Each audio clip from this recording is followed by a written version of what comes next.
Hola amigos, muy buenas noches. Gracias por acompañarnos en este espacio de opinión de Comunique Channel para todos ustedes. Y esta noche, como siempre, me acompaña mi amigo Rodolfo González Crespo. ¿Qué tal, Buenas ¿Cómo noches, estás? ¿cómo estás?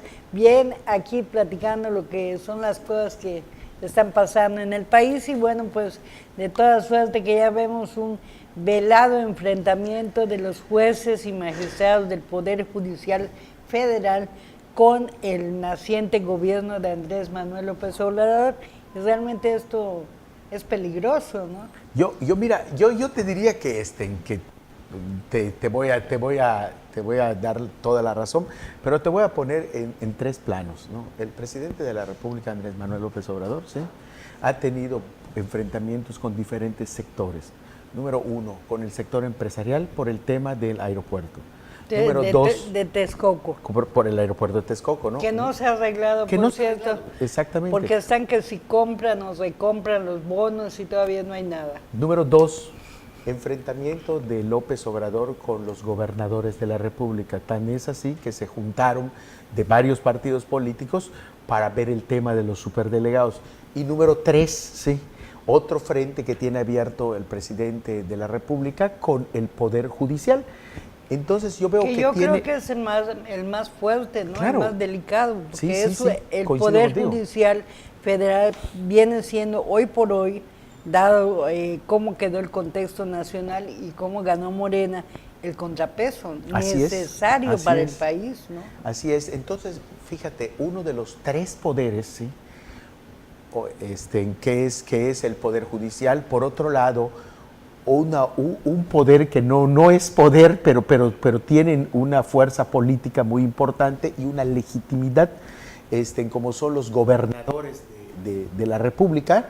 Y el tercer frente, yo te diría que son los empresarios, que no salieron contentos de las decisiones que, primero en su informe, no fue su informe, yo dije mal, en su toma de protesta, hablando de cómo va a manejar la economía y su visión de la economía y la cancelación de Texcoco. Sí, que es contra el neoliberalismo, que él habla de que los nuevos empresarios y las nuevas inversiones. Bueno, y lo delicado de esto que hablas, Rodolfo, efectivamente nos abres el espectro de la visión. No es un enfrentamiento con un poder, son tres enfrentamientos. Así es, tres frentes que tiene abierto. Con sectores muy importantes.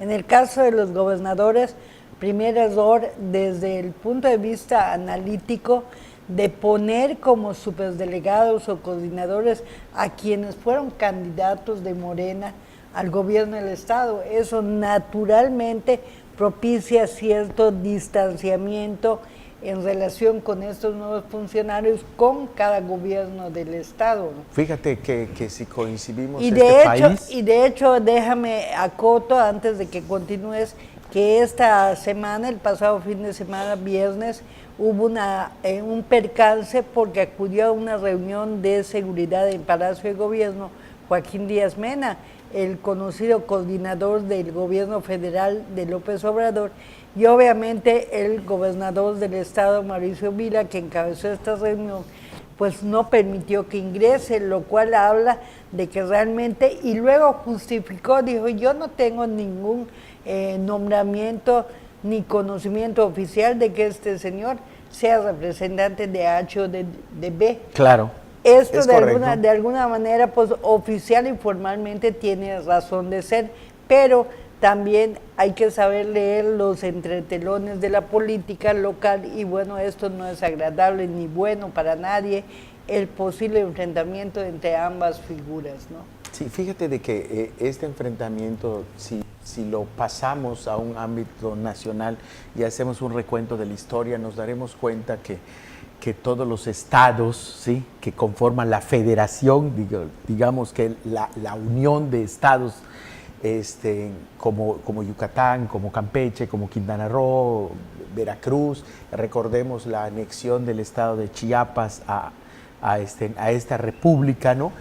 Entonces, si lo vemos desde este contexto, pues estos gobernadores tienen una legitimidad porque los elige en su propio pueblo, ¿no? Entonces yo creo que dentro del ámbito de del respeto a las facultades que les confiere la misma Constitución a estos gobernadores, yo creo que se les debe y se les tiene que respetar, así como en el ámbito federal, que tiene sus atribuciones el presidente de la República, que nadie se lo regatea, y también desde esa misma óptica, pues los ayuntamientos también tienen su derecho, sus responsabilidades. Totalmente de acuerdo, la misma defensa que argumenta la gente de Morena y que apoya a Andrés Manuel López Obrador, que habla de la fuerza, influencia y legitimidad con la que llegó a la presidencia de la República.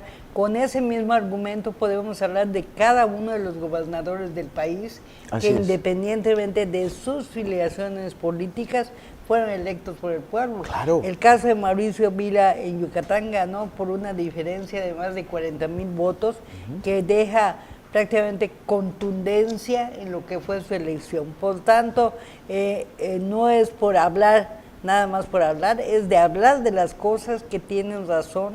Y en el caso de Vila do Salvo, en una reunión de seguridad tan importante y trascendental en Yucatán, no podía dejar que cualquiera, por llamar en algún término, entre a este tipo de reuniones, sobre todo, Rodolfo, porque estos mismos días estamos viendo la lucha, vamos a llamarle así, es una lucha realmente por impedir que en Yucatán lleguen elementos y gentes vinculadas a grandes cárteles de la droga. Ya vimos un ejemplo la semana pasada de que en un operativo muy exacto se logró la detención y posterior envío de un supuesto narcotraficante que estaba en Yucatán desde hace 5 meses, lo cual habla del riesgo y del peligro que se corre de que este tipo de delincuencia puede llegar a un estado como Yucatán. Sí, totalmente de acuerdo. Mira, los estados, cada uno tiene su problemática.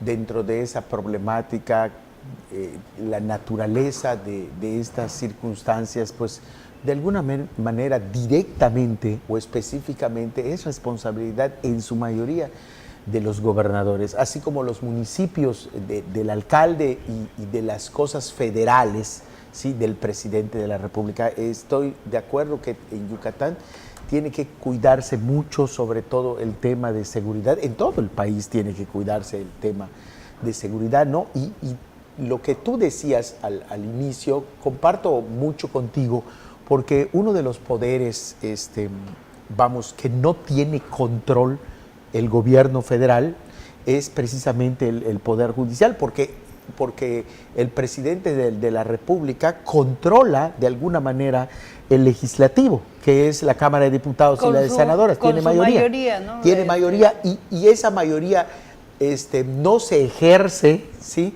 de una forma democrática, ¿no? Es como el Congreso de la Unión y la Cámara de Diputados. Para mí es la oficina de trámite del presidente López Obrador. Lo que ellos criticaban en algún momento, hoy se volvieron, ¿cómo se llama? Pues la oficina de trámite de López Obrador. Y te voy a poner un ejemplo, ¿por qué? Les ordenó que paguen la consulta, ¿sí? Y ellos dijeron, no queremos. ¡Ey! Lo pagan porque lo pagan. O sea, es una muestra del control que tiene sobre esos autodenominados autónomos. No es nuevo relativamente. Cuidar las formas y los estilos, Rodolfo. Cuando el presidente de la República fue del PAN ocurrió lo mismo, y cuando el presidente de la República fue del PRI ocurrió algo parecido. O sea, son digamos que prácticas que se dan. Pero en esta ocasión lo que sí llama la atención es que se están dando prácticas que ellos condenaron. Así es. Que ellos fustigaron, que ellos en campaña lo dijeron 1 y 1000 veces, ¿no? Que esa independencia entre poderes tenía que ejercerse. Y ahora está pasando lo contrario. Y otra cosa que me llama la atención, que nos estamos desviando un poquito del tema hacia nuestro auditorio, Rodolfo, es lo que te decía de la revuelta, vamos a llamarla así, porque es una revuelta, digamos, light, pero sí importante, de jueces y magistrados del país. En todo el país ayer hubo protestas precisamente porque no están de acuerdo, uno, con los términos que López Obrador ha manejado, de que son deshonestos, de que no son profesionales, de que hay muchas aristas en el seno del Poder Judicial Federal, y bueno, esto ha sido tomado por grandes niveles del mismo Poder Judicial como una firme agresión de la figura presidencial hacia este poder. Oye, cuando el PRI en algún momento lo hacía, o cuando lo vemos que otros mandatarios duros, ¿sí? Lo hacen, por ejemplo, en Venezuela, en Nicaragua, nosotros decimos que no se debía de hacer. Y fíjate que es el autoritarismo. Es, ¿no? El autoritarismo, utilizar la fuerza de un poder para someter a otro poder. E imponerte. Porque lo que está detrás de esta ley de salarios máximos es la imposición de la bota del presidente de la República hacia uno de los poderes, ¿no? O sea, el echarle al pueblo encima. Al pueblo me refiero a los correligionarios. Al grueso de la población, porque si tú te fijas, ahorita se está creando peligrosamente, te decía al principio, una fobia pública. Contra un poder. Así es. Contra un poder. Y realmente, guardadas las proporciones, no estamos, digamos, en posición de decir con detalles cómo operan o no los jueces y magistrados del Poder Judicial, pero lo que es una realidad que ellos dicen es que necesitan, por el mismo trabajo que realizan, claro, una independencia económica total que les permita a ellos decir, a mí no me vas a vulnerar con ningún tipo de corrupción. Oye, independencia económica y política. Se está perdiendo de vista. Y política también. También. No puede ser que el presidente en turno, en este caso López Obrador, pise a otro poder y condicione a otro poder para ver si te doy una galleta, si haces lo que a mí me da la gana, ¿no? Si, o algo por el estilo, ¿no? No puede ser, y utilizar el poder para difamar, para agredir, para agredir, descalificar, ¿sí? Para agredir, y para echarle el pueblo a ese porque poder. Lo que está pasando no es ahorita bueno. es que con qué autoridad los jueces y los magistrados van a poder, con qué tranquilidad además van a seguir operando, cuando ayer en la rueda de prensa el presidente de la República dice: no es honesto lo que los señores hacen, no es honesto ni es correcto lo que los señores cobran. Entonces estás desautorizando de antemano el trabajo que hace esa gente por el salario que devenga, pero no estás abriendo al público, al electorado, al ciudadano en general, las condiciones que se dan para que esta gente gane lo que ganen. Fíjate de que necesariamente tienen que ganar así para tener esa autonomía y esa independencia en la toma de decisiones. Fíjate que hay ya esto que hace el presidente López Obrador de pisar con la bota al otro poder, ya generó preocupación en organismos internacionales. Por ejemplo, organismos cercanos a la ONU han alzado la voz y llamado la atención de que está en peligro de alguna manera pues los fundamentos de la democracia.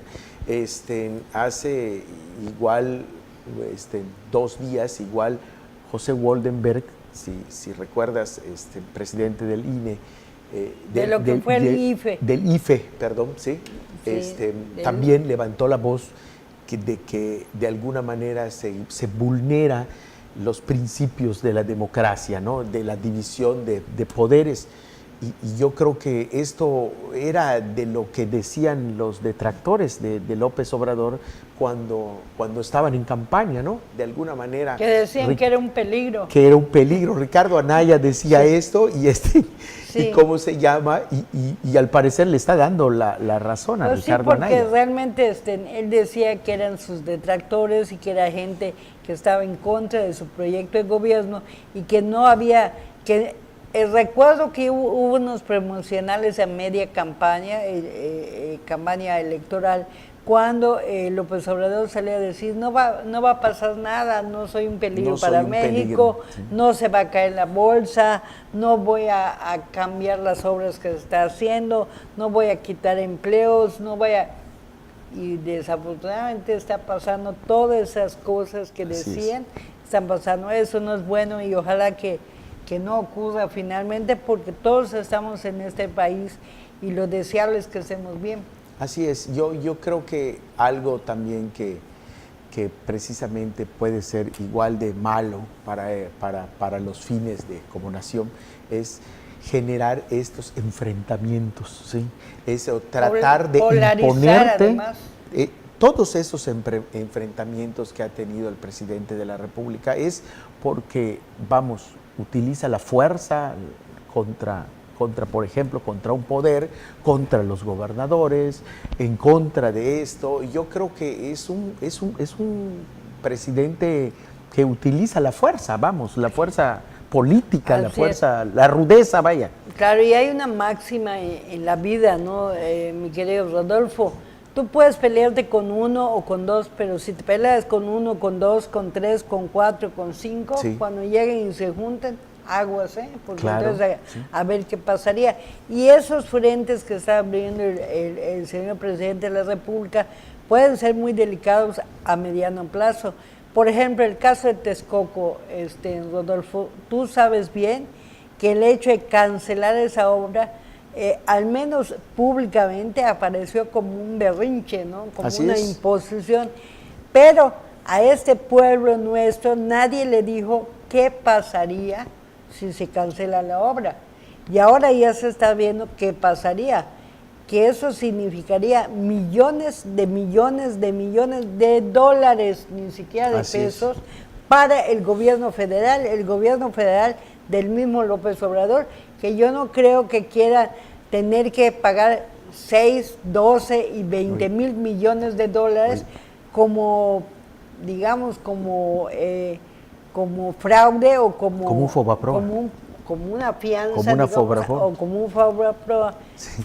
Exacto. Fíjate de que para sustituir esa decisión, ¿no? Fíjate, Yasmín, para cubrir esa decisión. Que la cancelación del aeropuerto, tú dices que le va a costar al gobierno de López Obrador. No, le va a costar al pueblo.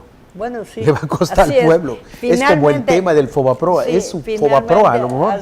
Finalmente es dinero de todos nosotros que va a las arcas del gobierno federal y que bueno, se supone que el presidente de la República fue electo y está allá precisamente para cuidar esos dineros. De hecho, el mensaje de López Obrador ha sido muy claro en todos sus recorridos, cuidar los dineros del pueblo. Yo pienso sinceramente que hay que tener mucho cuidado en lo que está pasando, sobre todo el mismo López Obrador el día de antier, creo, si no me equivoco, en una gira en Nayarit advirtió, ¿saben qué? No puedo seguir ofreciendo cosas porque ya ofrecí muchas. Así es. Y si sigo ofreciendo y luego el presupuesto no me da, voy a quedar como un mentiroso y no quiero. Bueno, cuando menos ya entró en la cordura de darse cuenta que esto no es como verbena popular para estar dando una y otra cosa, y sí se tiene él, como primera figura en el país, la responsabilidad de cuidar los dineros públicos. Oye, Yasmín, y fíjate que mientras él está con esta, digamos que este enfrentamiento con los gobernadores, tiene enfrentamiento con los empresarios y ahorita tiene este enfrentamiento con el Poder Judicial, algo muy importante que está ocurriendo en el país y que es su responsabilidad, la seguridad nacional. En estos primeros 10 días de ingreso del nuevo presidente de la República, que yo pensé que se iba a abocar a este tema, el tema de la seguridad ha incrementado los muertos. Y los migrantes también, que es una bomba de tiempo ahí. En los primeros 10 días, sí, ha sido aproximadamente como 283 muertos, ¿sí? Ya en esta administración de López Obrador. Y bueno, yo creo que en vez de estar peleándose con los gobernadores, peleándose con los empresarios, peleándose con el Poder Judicial, yo creo que debería de atender este tema, que son vidas humanas, vamos, son 283 mexicanos muertos. Sobre todo, Rodolfo, de una persona que prometió que lo primero que iba a hacer desde el día 1, llegando, era precisamente frenar esta ola de violencia que se da en el país. Pero bueno, todos sabemos, y parece que el señor López Obrador se le olvidó decirle a sus correligionarios que así es, que en campaña se puede decir muchas cosas y cuando llegas y te sientas a la silla es otra cosa. Y yo creo que ahorita ya el gobierno federal, y no con esto queremos desautorizarlo, simplemente decir que son cosas que en el plano político y público suelen ocurrir y que no se pueden resolver de la noche a la mañana, como lo gritas o como lo pregonas en campaña. En campaña es muy fácil decir, yo me eligen ustedes, voy a llegar a ser presidente y resuelvo esto. Lo puedes decir, te aguanta el discurso, ¿no? Pero ya una vez siendo estadista, estando en un nivel del gobierno, hay muchas cosas entre esta situación que se tienen que equilibrar, como en el caso de lo de Texcoco, como en el caso del Poder Judicial, que es con un contrapeso, como en el caso del gobierno, de los gobiernos del Estado que son supuestamente autónomos y que son autónomos y que son electos democráticamente. Entonces todo esto sí complica la situación y bueno, no queremos empañar la víspera navideña, pero lo deseable es que pues ese gobierno no vaya a caer precisamente en lo que le acusaron, que era el autoritarismo, actuar como dictadores, imponer las decisiones y bueno, además caer en el populismo que también le ha hecho mucho daño a este país, ¿no? Sí, a este país, y hemos visto ejemplos en América donde países los han destruido por el populismo. Vamos, me refiero a Argentina, me refiero a Venezuela, me refiero a Nicaragua. Bolivia mismo. Bolivia, sí, que han sido devastados por el populismo, ¿no? O sea, un sexenio de populismo y después 2, 3 décadas de pobreza, ¿no? Por ese populismo. Sí. Pero bueno, Yasmín, ¿ya viste qué bonita está la ciudad? Ya vi, por cierto, hay que felicitar al alcalde Renán Barrera. Bueno, él no fue propiamente el que subió a cada poste para poner los adornos, pero obviamente es su administración y muy buena imagen de la ciudad, en todo el bonita, Paseo de Montejo, muy lindo. Creo que cambiaron todos los adornos navideños, creo que son nuevos porque yo los vi muy novedosos, muy diferentes a los del año pasado. Y bueno, Mérida se lo merece, ¿no? Y yo creo que está bien. El año pasado también estuvo muy bien, ¿no? O sea, sí, muy el que también hizo era alcalde Mauricio Vila Dosalo, hoy gobernador, y estaban bonitos. Pero cada año se supera, ¿no? Pues yo creo que esa es la intención. Está bonito, ¿no? Yo creo que de alguna manera eso la gente se fija. Sí, yo no he visto que alguien lo salga a criticar, ¿no? O sea, yo al contrario, la gente se toma las fotos. Es como cuando bueno, ¿no? Es como cuando estrenas una guayabera nueva o una blusa nueva, entonces es parte de tu imagen y yo creo que la imagen de Mérida es muy importante y sobre todo Paseo de Montejo, donde por cierto dicen que va a haber el Festival Internacional Trova Yucateca, organizado por la Secretaría de Fomento Turístico y pues a ver si realmente traen turistas como dijeron, ¿no? Bien, Rodolfo, pues ya el tiempo se nos agotó esta noche, esperamos que haya sido de su agrado nuestros comentarios, nuestra aportación sobre lo que está pasando en el país y en Yucatán en materia de noticia. Y obviamente les invitamos a que la próxima semana nos acompañen con más información para todos ustedes. Rodolfo, gracias por tu compañía y tu asesoría, tu presencia y tu amistad. Gracias. Y a ustedes, amigos, muy buenas noches.